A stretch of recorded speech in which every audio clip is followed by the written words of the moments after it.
আমার তো অনেক ভালো লাগছে, ভোট দিয়ে নিজেকে অনেক লাকি মনে হচ্ছে, কারণ আমরা ভার্সিটিতে আমরা হচ্ছে 23-24 ব্যাচ, তো ঢোকার সাথে সাথে আমরা কনভোকেশন পেয়েছি, তারপরে এত বছর পরে চাকসু নির্বাচন পাচ্ছি, তো সেই হিসেবে অনেক ভালো লাগছে। তারপর ভোট দিতে আমি তো কালকে রাত থেকে ঘুমাতে পারিনি এক্সাইটমেন্টের জন্য। কালকে 2 দিন ধরে আমি সিলেক্ট করতেছি কাকে কাকে ভোট দিব, কারণ আমি ওরকম প্যানেল হিসেবে দিইনি, যাকে ভালো লেগেছে যে প্যানেলটা আলাদা আলাদা স্বতন্ত্র এবং আলাদা শিবির, তারপর ছাত্র, তো সব প্যানেল থেকে আমি মিক্স করে যাকে যাকে ভালো লেগেছে, যারা আমাদের সাথে কানেক্ট করতে পেরেছে, ইস্তেহার পড়ে পড়ে তারপরে আমি ভোট দিয়েছি সবাইকে। তো ভোট দিয়ে আমার তো অনেক ভালো লাগছে। মনে হচ্ছে কারা এগিয়ে থাকবে?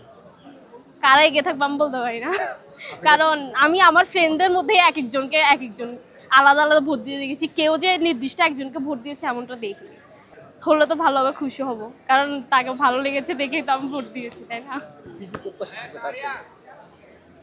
প্রত্যেকটা ইয়ে তো আলাদা আলাদা আছে, যেমন সবারই আলাদা আলাদা কাজ ভাগ করা, তো সব অনেক প্রত্যাশা তো আছে আমাদের। হচ্ছে যে বিশেষ করে আমরা হচ্ছে যারা শহরে থাকি, আমাদের যাতায়াতে হচ্ছে অনেক সমস্যা হয় শাটলে, তো শাটলগুলো ঠিক করুক, তারপরে আরও মানে টাইমে টাইমে চলুক, কারণ ওগুলো টাইমে অনেক ডিলে করে। তারপরে বাসের সমস্যা, তা আমাদের যাতায়াতের জন্য ওইটা একটু ঠিক করলে ভালো হতো, আমাদের আসা যাওয়াতে ঠিকঠাক হতো।